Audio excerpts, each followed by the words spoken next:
Welcome to the Fly Culture Podcast, bringing you interviews, reviews and fishing tips. Here's your host, Pete Tigus. Welcome back, everyone, to the Fly Culture Podcast. This is another one of the On the Waters series where instead of sort of sitting talking with people over the internet or face-to-face, this one's going to be on the river. And this is a really fun one. I've been looking forward to doing this. I've got a couple of friends down. Luke Bannister, who's been a guest on the podcast, bamboo rod maker, and my good friend Warren McCarthy as well. And we're going to just sort of spend the day fishing, talking about rods and talking about life in general, really. And we're playing around with some lines. I think Luke's got a new line that he's bringing out soon, so we're going to try that too. And we're just trying each other's bamboo rods and talking about the nuances and the little differences, along with plenty of fishing too. So I'm really looking forward to this. I hope you enjoy this as much as I'm looking forward to it. It's an interesting start to the day. They said it's early May. They said that it would be brightish and a little bit warmer. As ever, the forecast seems to be wrong. We've had rain this morning. We're in rain jackets. It's pretty cold. I was driving down. It's 6.5 degrees driving down this morning. So we're sort of kind of hoping that we do get the chance to throw some dry flies at some rising trout. It may be one of those that we have to wait a little bit, and it may be one of those that when the window opens, it may only open for a short time. But we're sort of just catching up, really, just casting some rods, and we're going to talk a little bit about that at some stage very, very soon too.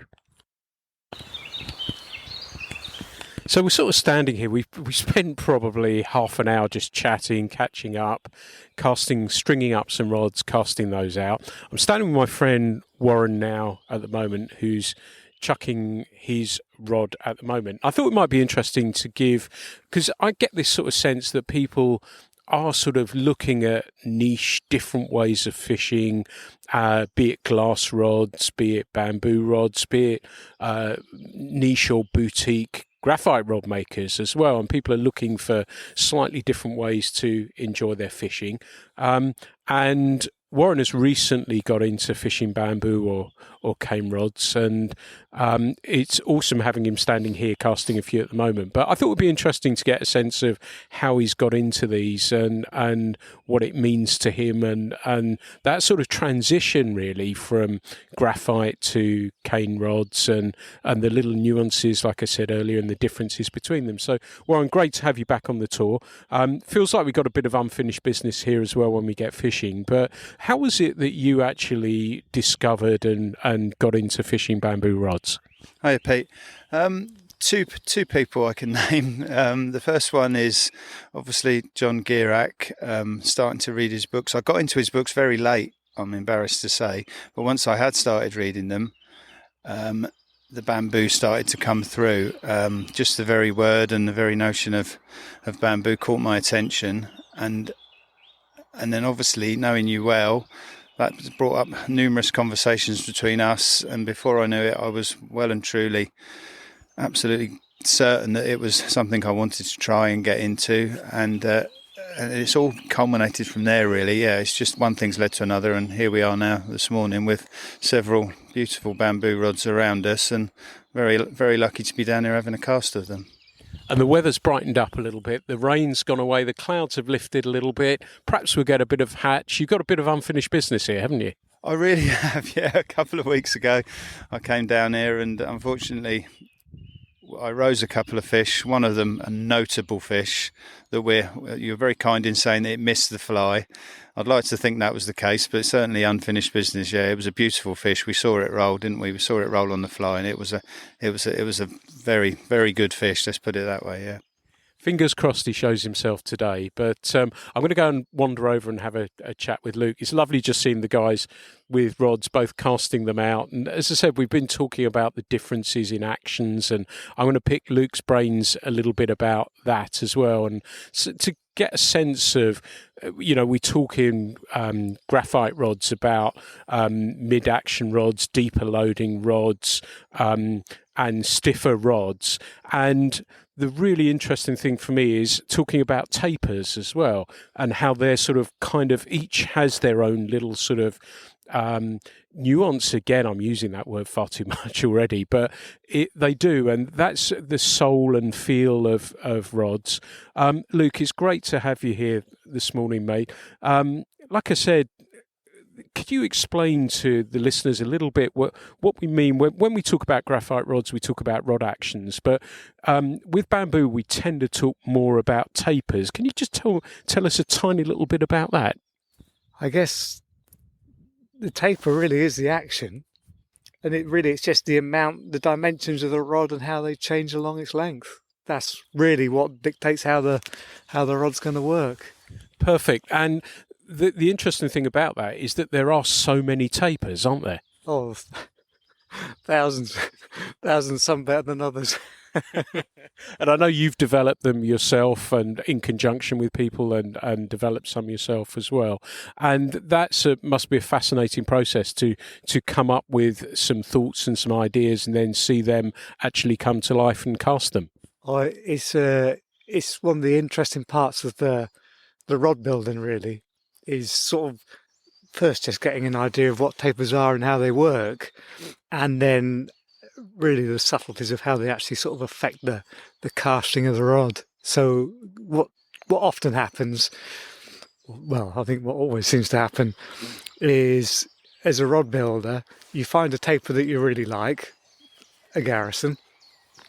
You find another taper that you really like, a Leonard, and you look at them, and one of the main differences between a Garrison and a Leonard is the Leonard has a much thicker butt. So you think, I'll stick a thick butt on the end of a Garrison. And that's sort of what happened, and you see what happens and how it affects it. And then it sort of goes from there, really. So I guess it's almost, although they're classic tapers, it's a constant evolution, really, isn't it? Oh, yeah. And all of them, even the sort of the classic makers, you look at their rods and they evolve over time. You know, early Leonards are different from later Leonards. So it's a constant. Sometimes intentional, sometimes not. Happy accidents, as I think Bob Ross calls them. We've been throwing as well, as I said, we've got a bunch of rods here. 1, 2, 3, 4, 5. I think we've got five or so different rods at the moment. But we've also been throwing your new line that you've got sort of in prototype at the moment with, and that looks to be coming out pretty well. That must be a fascinating process, coming up with something that you feel is fit for the purpose that you want it for as well. Has that been fun to do? Yeah, it's been an interesting. Again, it goes back to this thing of tapers, really, because once you get a reasonable understanding of tapers and how they work, well, you look at a fly line and you think a very important part of the fly line is the taper, the front taper. And so you think, well, I've got a really nice taper on the cane rod. I want that to go as far as I possibly can. And I won't remember his name. Alexander Grant, the Grant's Perfection, and his sort of ideas of casting. And one of his ideas was really the taper should be continuous from the butt of the fly rod to the very tip of the fly line. That taper should be continuous throughout its length. And that's one of the sort of things that I've been messing about with, trying to find something that works.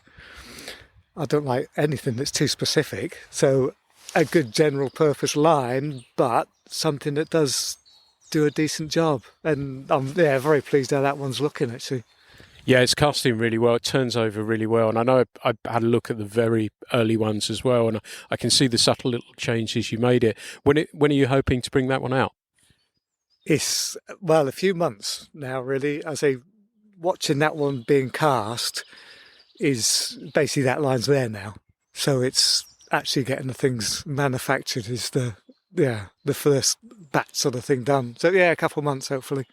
Great. Well, I look forward to that. And, we talked about unfinished business with Warren coming down here. You've been a lucky charm for me that when we did our first podcast together, we came down here and the river was rising and I I felt it for salmon and ripped something around the tail of the pool and caught a grill. So fingers crossed that you're as lucky for me today. It looks like the weather's getting a little bit better, doesn't it? It's brightening up now. Yeah, hopefully we'll have to see a few flies, I think.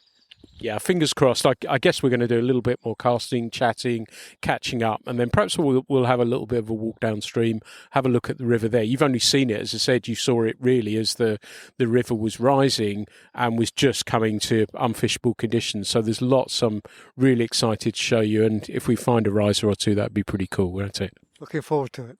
Cool, man.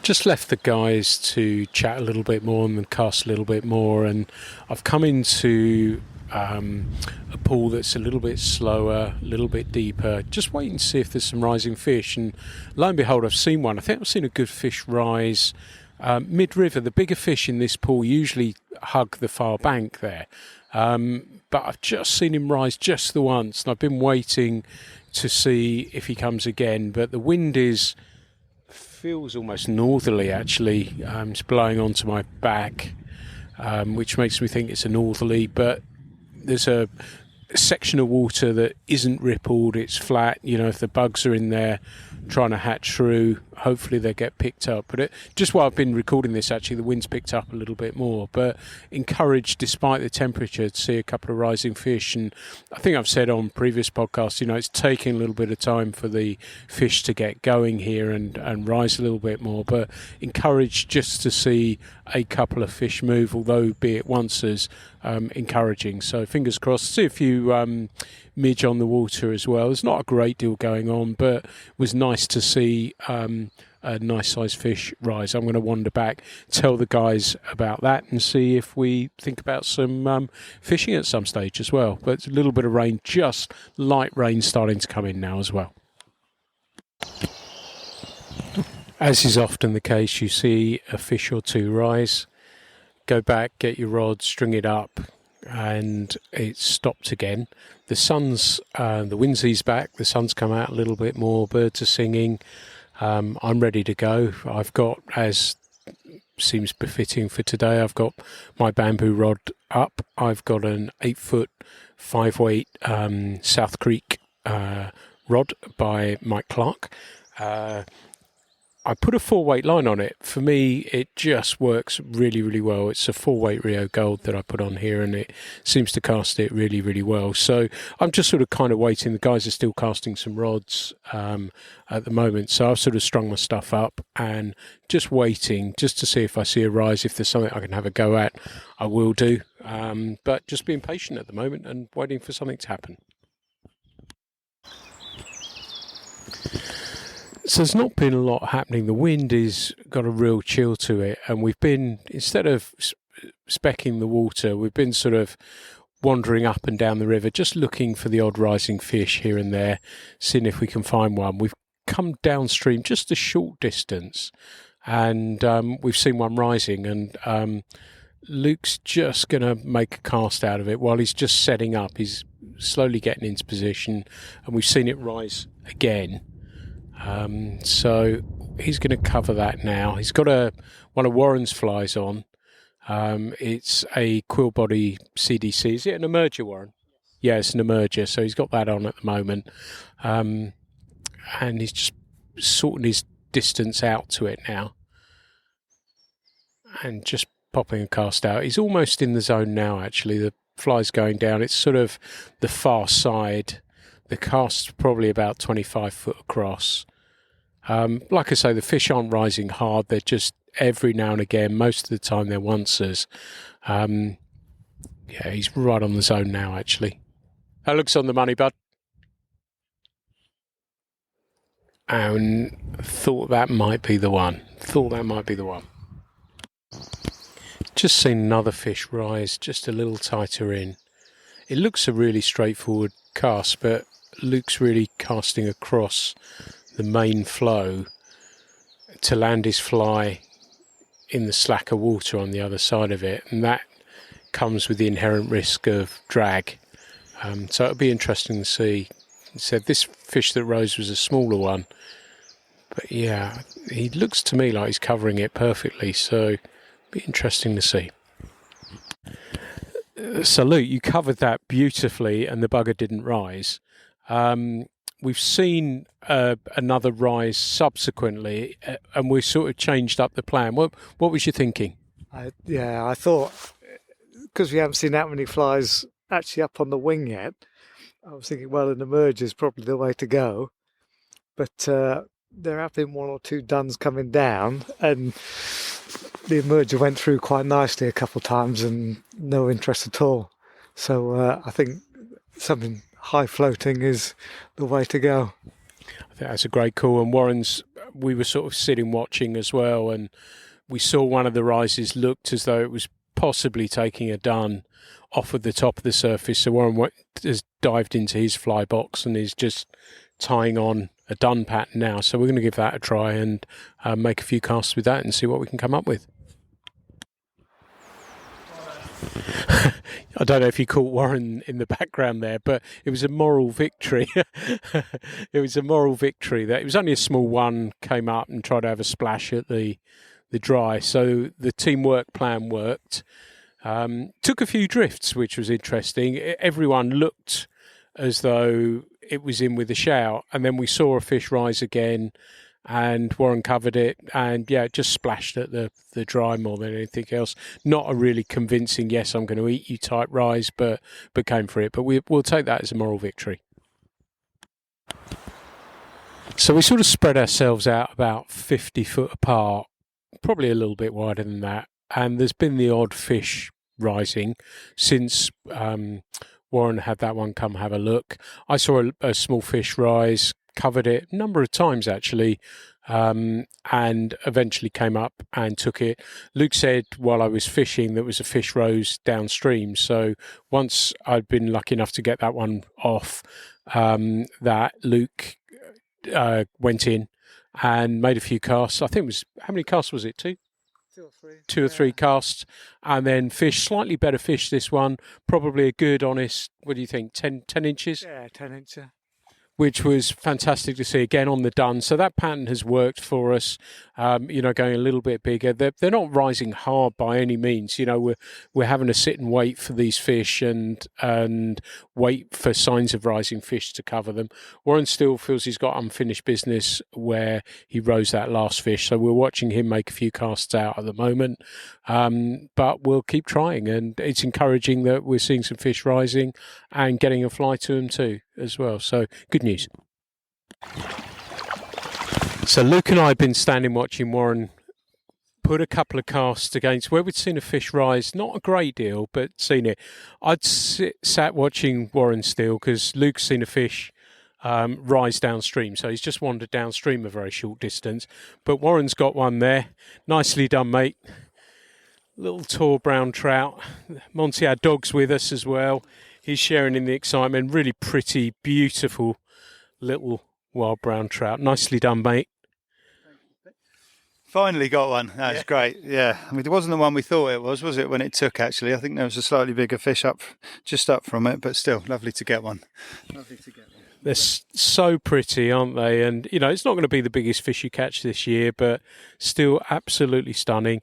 We show him to the dog. He likes to see him. And then off it goes again. But well done, mate. Great fishing. And we'd seen one, funnily enough, when Warren was last here, and a nice fish rise. And we're waiting to see if he comes again as well. So we're watching for that moment. But it's been really, really cool. We've really had to grind these fish out. Now, hands are cold and everything else at the moment. But it's been fun to do that, hasn't it? And patience has paid off. We could have thrown on duo. We could have done whatever, nymphed or whatever. But we stuck to our guns, waited for the hatches to start. And it's a sporadic hatch, isn't it? There's not been really lots going on in the fish feeding aggressively. It's sort of every now and again and just having to wait, find that rising fish and cover it, hasn't it? Yeah, it's been, absolutely exactly what you said. It's been a bit tricky. I mean, I think we said that they're taking duns now, aren't they? But they're not really taking them with any.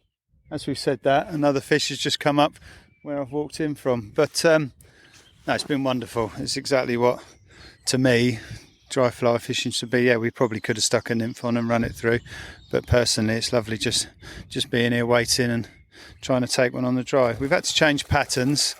We've gone for some more, so I keep repeating myself, for more of a done pattern than an emerger, which seems to have done the trick, but hopefully there's a couple more out there. Fingers crossed we'll have a go. It's interesting actually, so it's only early May now and we've seen some yellow maize coming off. In Devon here, certainly during that hatch, the fish don't tend to eat them. But it tells me that the main hatch of maize behind it, the Danicas, are not that far off now. It usually is about a week, 10, 12 days before the Danicas start hatching. So that's something else to look forward to. You can probably hear the birds are singing. That fish has just risen again. Just from where we're standing, we're sort of standing about shin deep. The dog's with us as well. And the cast is probably about 30 feet away. And we're just watching the odd fish. There was a nice little cluster of midges just in front of us while we were talking, actually. So things seem to be a little, as best as it can today, a little bit more starting to happen. So it feels like we're a bit more out the wind here as well, so a little bit more sheltered. So, yeah, we're going to go and wait and see what happens. But virtual high five for Warren for that one. That was well earned and well done. And, I'll go and see how Luke's doing. I can see him throwing at a fish he saw rise as well. So it's really nice to see that. As I said, we've had to wait. We've had to be patient. But it's paid off in a nice way. It's been one of those absorbing sessions that I forgot to actually talk through because we were sort of taking it in turns. There's been a really nasty cast where a nice fish has been rising, not consistently, but, it would rise 2 or 3 times, then go quiet for 5 minutes, sometimes 10 minutes. And we tried really, really hard to cover this fish. We had some small ones slash at the fly, and we tried everything, different approaches, resting, changing flies. Then we would I've even tried a downstream presentation, but there was just it's a typical nice fish position, in a hard to reach place with a really low hung branch, and really difficult to get the fly through and get a really nice drag. And we tried all sorts of things between us to try and do it. And the fish has won this time, and I don't mind that. It's just been fun. Somebody having a go, then saying, right, okay, you have a go. And that's part of the fun of fishing with friends and being able to spend time with them on the water. But that to me has been one of the highlights. We've caught some fish. We've had an amazing day. It's been really, really good fun. But that moment up on the bank watching that fish, Luke, was quite amusing, wasn't it? Yeah, cracking. Yeah, nice to see fish, that's all. Whether you hook them or not, well, nice to hook them, but yeah, just nice to see. And we tried everything, and I think all three of us can cast a little bit, and we got the drifts. We thought we got the drifts. It's one of those ones where you walk away and you think, I wonder if that was micro drag. I wonder. And when I was casting it downstream, I could see really clearly the difference when the fly landed in that hot spot and how that moves so slowly, comparable. And it's not always apparent when you're looking upstream as well. So I've sort of kind of learned something a little bit about that. We'd sort of changed flies. We mixed up approaches. But yeah, for me, that's one of the things I love about it so much. And casting, taking in turns, casting each other's rods and things like that. But it was great fun. I was just saying to Luke, Warren, what fun that was, wasn't it? Just to stand and watch each other trying to cover a really difficult fish. Yeah, it's really, really good fun. I think tricky casts, and when you did make the tricky cast, then you realised that you had the drag to contend with. So yeah, all in all, it was quite a bit learnt from my point of view with the drag. It's just great fun. It doesn't necessarily mean you have to catch them, does it? It's been great fun just having a go and to watch all three of us have a real good go. With possibly not that much in the way of results on the end of it, but it's been a wonderful day. And I'd just like to say thank you to Luke as well for bringing a few rods down. I really enjoyed. Wonderful to cast those this morning and put some lines through them. Really, really lovely morning. Thank you. So I think we've probably ended up both ordering some of Luke's rods as well, adding to the the collections as well. And he's got a new taper that I've managed to cast that I'm really excited about. And I'm really into that. And I think you've sort of added to the stable a little bit today as well, haven't you? Yeah, I hope so. Yeah, I've definitely spoke to Luke. Yeah, hopefully there's one on its way. Really enjoyed casting the line today as well. The one of Luke's lines through all of the rods actually. So it's been fun. Lines and rods. We've tried quite a few between us today, and they've all been excellent. So yeah, great. I think it's been one of those days where, it still feels early season. We were saying how cold the water felt and everything else, but it hasn't mattered. We caught some fish. We've seen some rising fish. And like we said earlier, we could have gone about chasing fish down in a different way, and we decided not to. That's fine by me, but I'm pretty happy about that, aren't you, Luke? Yeah, it's a good day. Stayed on the dries, kept our dignity. It was just fun to throw the dries, wasn't it? And see a few olives, and we've ground them out, but I'm pretty happy with how it's ended. So thanks everyone for listening. I hope you've enjoyed this one. It's just been three friends on the water, enjoying each other's company, enjoying the fishing, enjoying casting some bamboo, and just having some fun, really. So thanks for listening. The Fly Culture podcast is brought to you in association with Fly Culture, a quarterly print magazine. For more information, please visit flyculturemag.com. You can also find Fly Culture on Instagram, Facebook and Twitter.